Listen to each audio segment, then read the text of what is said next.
আলাল মুমিনিন সিত্তু খিসাল, এক মুমিনের উপর আর এক মুমিনের 6টা অধিকার আছে। কয়টা অধিকার বলেন তো?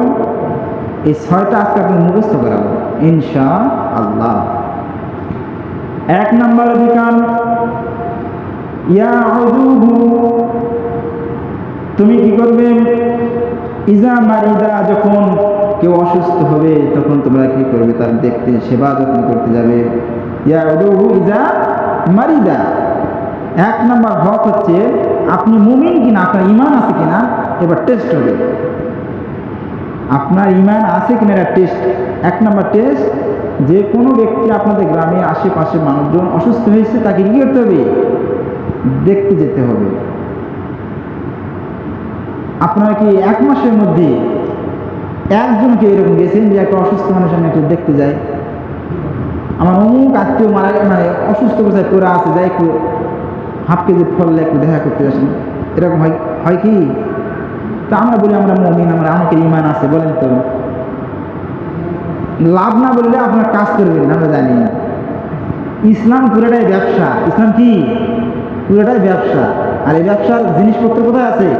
জান্নাতে আছে, দুনিয়াতে নেই। দুনিয়াত খুবই সামান্য পরিমাণ। আর দুনিয়া সিজনুল মুমিনিন, দুনিয়াটা হচ্ছে মুমিনদের জন্য কারাগার স্বরূপ। এখানে আপনি কারাগারে কি?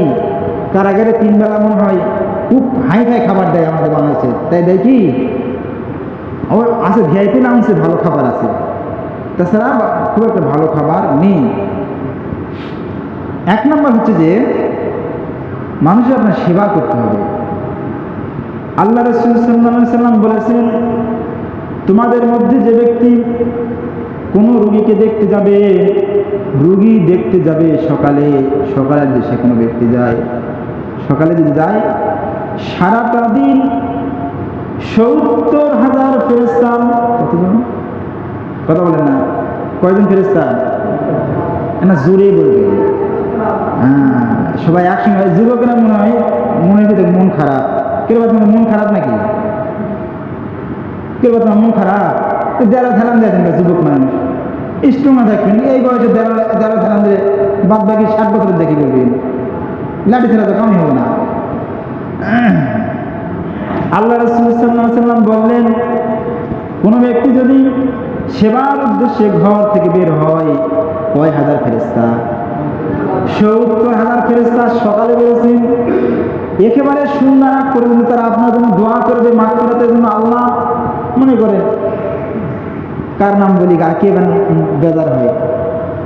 হাসিন ভাই নাই বলি, যেহেতু মুয়াজ্জিন সাহেব আমার এখন বর্তমানে হাসিন ভাই মনে করেন ওনার এক আত্মীয়কে, উনি টাকা পয়সা তেমন নাই, উনি দেখতে গেছেন। বাবা আমার টাকা পয়সা নাই, উনি দেখতে পাচ্ছেন অসুস্থ মানুষ, আপনি কেমন আছেন? আল্লাহ আপনার রোগ ভালো করে দিন, আপনি দ্রুত আমাদের কাছে ভালো আসেন বাবা।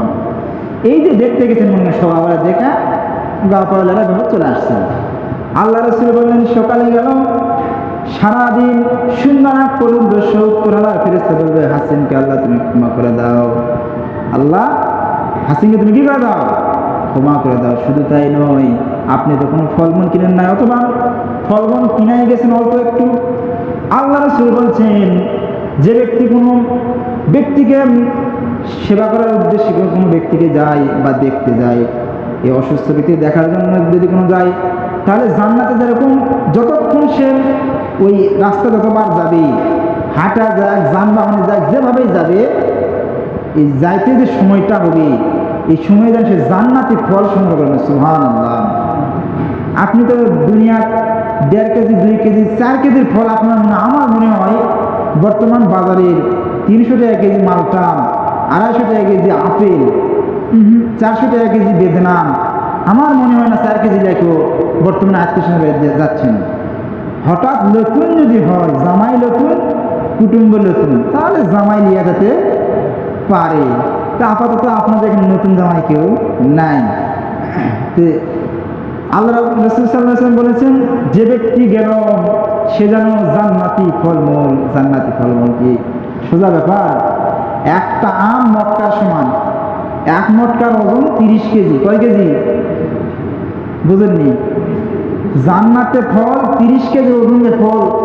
মনে করেন আপনাকে 5 ঘন্টা টাইম দেওয়া হলো, খালি ফল খালি সমানে করে ছিঁড়বেন, কত লিখছিলেন বলেন তো? ইচ্ছা মতো ছিঁড়া যাবে না, মনে করে আপনার হাতের কাছে আছে, ইচ্ছা মতো ছিঁড়া যাবে না।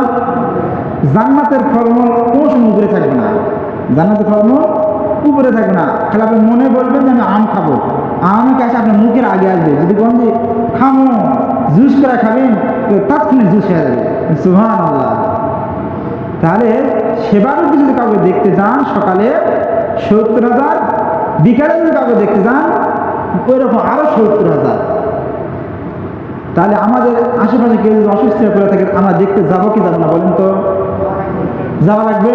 কেন যাওয়া লাগবে বলেন তো? আমাকে আমলনামা আর জান্নাতের ফল একটু বেশি করার জন্য, ঠিক না? আমাকে জান্নাতের ফল না বেশি খাওয়ার প্রয়োজন আছে, কারণ দুনিয়াতে পারতেছি না তো। 400 টাকা বেদনা কয়জন আমরা খাচ্ছি? 500 টাকা হাট বাজার করবা যান, এই পশ্চিম বাজার থেকে আপনি তেলের হাটে যাওয়া পারবেন না। 500 টাকা লেগে তেলের হাটে ঢুকা পারবেন না, ওড়াবেই না, যারা সবাই কিন্তু ওড়াবেই না। তাহলে চিন্তা করে দেখি, যারা আমরা নিম্ন পর্যায়ে যাদের ইনকাম আমাদের প্রতিদিন 200, 100 এরকম আছে বা 300 আছে, তারা কত কষ্টের মধ্যে আছে প্রিয় হাজিরিন। তাই আসুন আমরা এই অল্প দিনের দুনিয়ায় কিছু কিছু কামাই করি। এই কামাইয়ের মাধ্যমে কি করবো? 2 নাম্বার, মানুষ যখন কেউ মারা যাবে, 2 নাম্বার হক হচ্ছে মুমিনের, মানুষ যখন মারা যাবে তখন আমরা কি করবো? জানাজায় হাজির হব। আলহামদুলিল্লাহ, এটা আমরা সবাই মাশাআল্লাহ ভালো আছি। আল্লাহ রাসূল বলেছে জানাজায় 2 সওয়াব। কয় সওয়াব বলেন তো? কোনো ব্যক্তি গেল যা জানাজায় শরীক হলো, 1 কেরাত, মানে উহুদ 7.5 কিলোমিটার। কয় কিলোমিটার? উচ্চতায় 7.5 কিলোমিটার, আর এইদিকে নিচে এদিকে হচ্ছে 3.5 কিলোমিটার প্রশস্ত বা চওড়া যাকে বলে।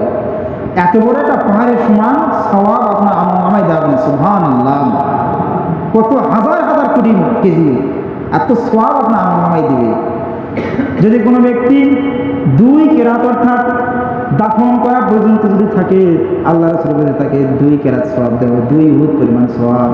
সুবহানাল্লাহ। তাহলে আমরা মারা গেলে আমরা যেভাবে জানাজায় যাই ইনশাআল্লাহ, কিন্তু জানাজার আদব হলো এটা আমরা লক্ষ্য করি না। গল্প গুজব করা যাবে না।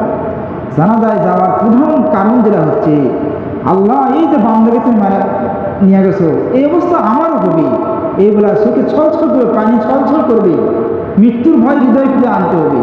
তাহলে আপনার এই সওয়াবটা কি হবে? পরিপূর্ণ হবে। 3 নাম্বার হক ওয়ায়ুজিবু ইযা দাআ, যদি কেউ আপনার দাওয়াত দেয় বা ডাক দেয় তাহলে তার ডাকে সাড়া দিতে হবে। একজন মুমিন ব্যক্তি আশা বলতেছে, ভাই আমার বিবাহ হবে, আমার মেয়ের, আপনার আগামীকাল শনিবার আপনার দাওয়াত, শনিবার আপনার দাওয়াত, আর আপনি কি করতেছেন? আজকে যায় দিদি বলতেছেন যে দিদি তুমি এক কাজ করো, সুন্দর করে আমার যে ইয়েগুলো আছে কাপড়গুলো ইস্ত্রি করো করে রাখা দিচ্ছে, কালকে একটু জহরের নামাজের আগে একটু বিয়ার একদম শুরুতে যায়, কোনো কাজ কাম নেই, আরামসে চুপকে বসে আছে না, এটা মুমিনের কাজ না। আপনার ওই ভাই মুমিনের আপনার দাওয়াত দিছে, আপনি যায় সকালবেলা বাড়ির কাছে হলে খোঁজ নেবেন, ভাই তোমার মেয়ের বিবাহ, যদি কোনো কাজ করা লাগে আমাকে বলো, সাহায্য সহযোগ। যেভাবে মানুষ মারা গেলে আমাদের ব্যতিব্যস্ত হয়ে যায়, ঠিক ওই রকমভাবে যাই যেভাবে দাওয়াত দিই, দাওয়াতের কাজ হলো তার খোঁজ খবর রাখা। হঠাৎ করে বলছি, ভাই আমার এমন বিপদ, আমি ঘরের ভিতরে আছি, বাইরে 2টা চোখ ঘুরিচ্ছে হাসালিয়া, ভাই তোরা উঠাই, ভাই মোবাইলে বলছে। শোনার পরে আমাদের বলছে, না বাবা যা হয় তুই হোক, ওই হাসা চোখ লাগলে আমরা বাঁচব না। এগুলো হয়ে বলেন তো, ওই ভাই ওই মুসলমানকে বাঁচানোর জন্য আপনাকে ঘর থেকে আরও 10 জনকে সংঘবদ্ধ করা, কীভাবে তাকে বাঁচানো যায় এটার চেষ্টা করতে হবে। এভাবে বিভিন্নভাবে আপনার ভাই যে কোনো বিপদে পড়ুক, সুখে হোক, যে কোনো কারণে হোক, ডাকলে আপনাকে যেতে হবে। ডাকলে কি করতে হবে? যেতে হবে। 3 নাম্বার গেল। 4 নাম্বার হচ্ছে ওয়ায়ুসাল্লিমু আলাইহি ইজা লাকিয়া, যখন দেখা হবে তখন সালাম দিবে, যখন দেখা হবে সালাম দিবে। আজকাল সালাম একেবারে সালামের এতটাই কমতি হয়ে গেছে, যদি ছেলেপেলে আপনাদের ছেলেপেলে আছে বিয়ে সাথে দিয়েছেন, একটু হুঁশ করে একটু মাঝে মাঝে শুনবেন, দেখবেন ও যখন ফোন দেয়, ফোনে যদি শ্বশুর তো ফোন খুবই মানুষ কম দেয়, স্বাভাবিক, আসসালামু আলাইকুম আম্মা, আম্মা ভালো আছেন? এই তোর বাড়ির তোর মামা আছে, তোর বয়স 30 বছর, তুই কয়বার সালাম দিয়েছিল? 30টা বছর ধরে তো মা একবার সালাম দিছি, তো শরম লাগে হুজুর, মা হতো সালাম দেওয়া লাগে, তুই মা হোক সালাম দিন, কাজ সালাম দিল, সালাম মানে কি?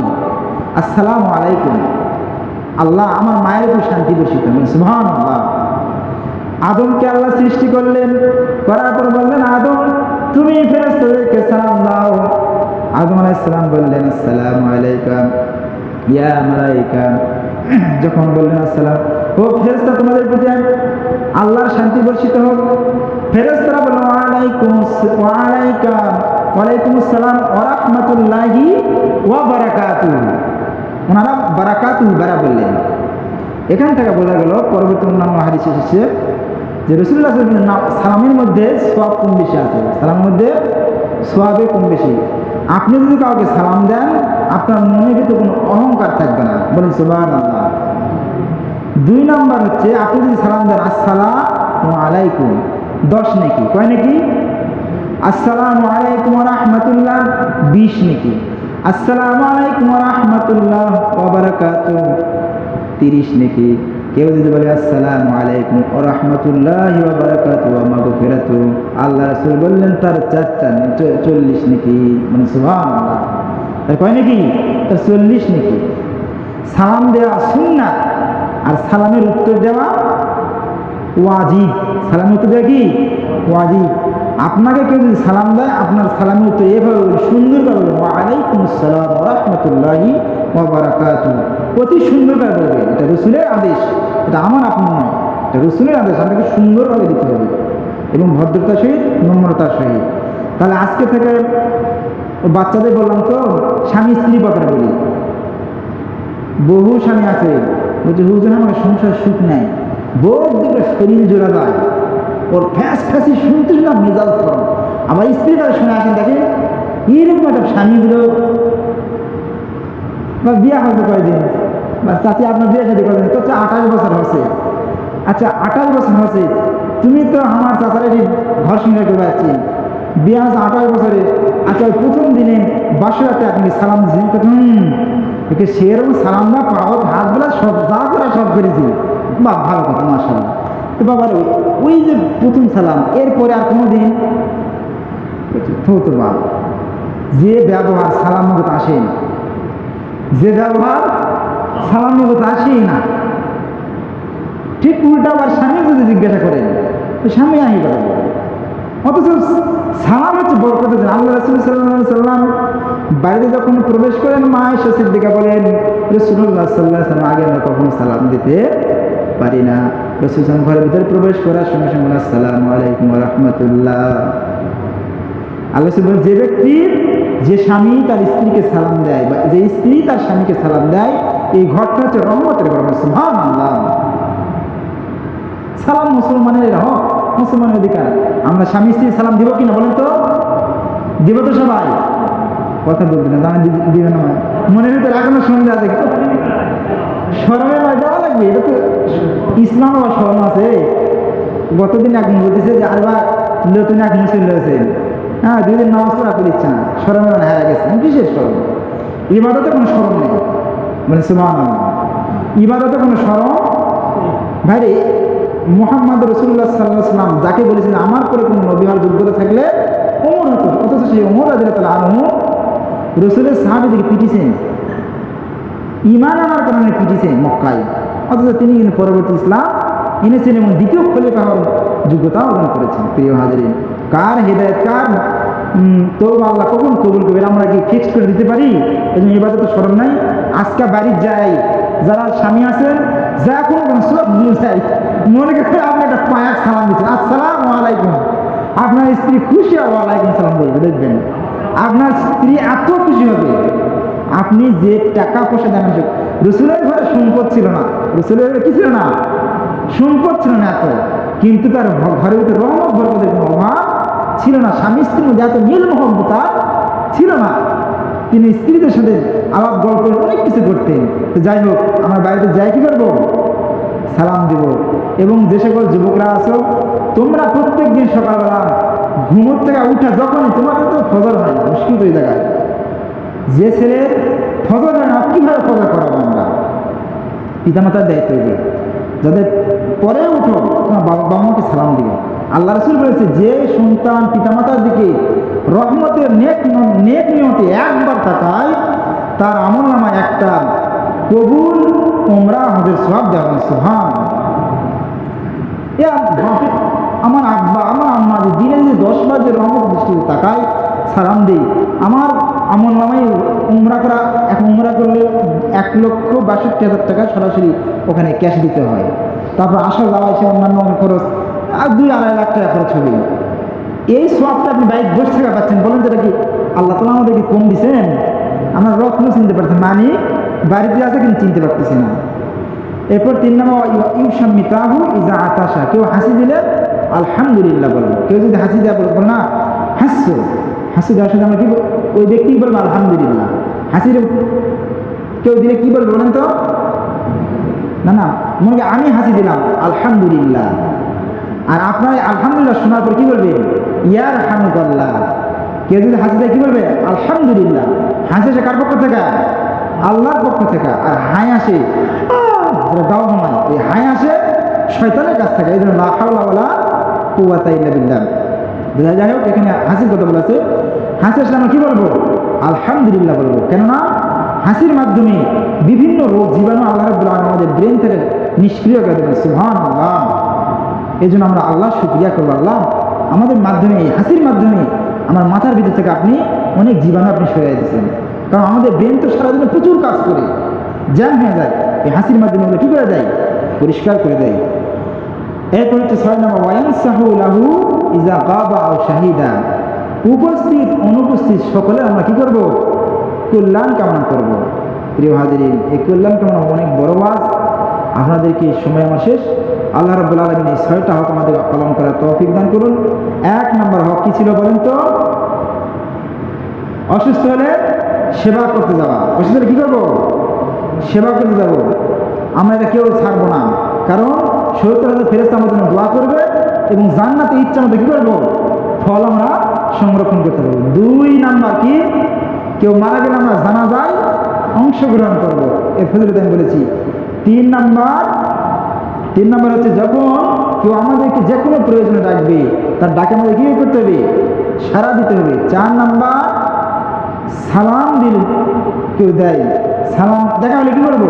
সালাম দিব। দেখা হলে সালাম দেওয়া এবং সালামে সুন্দরভাবে জবাব দেব বা উত্তর দেব। 5 নম্বর যে আমাদের কাজটা হচ্ছে, কেউ যদি হাসি দেয়, হাসি আছে না, হাসি দিলে আমাদের কি করতে হবে? হাসির যে ব্যক্তি দেবে তাকে আলহামদুলিল্লাহ বলতে হবে। আলহামদুলিল্লাহ বললে আমরা কি বলবো? ইয়ারহামুকাল্লাহ, এটা বলবো।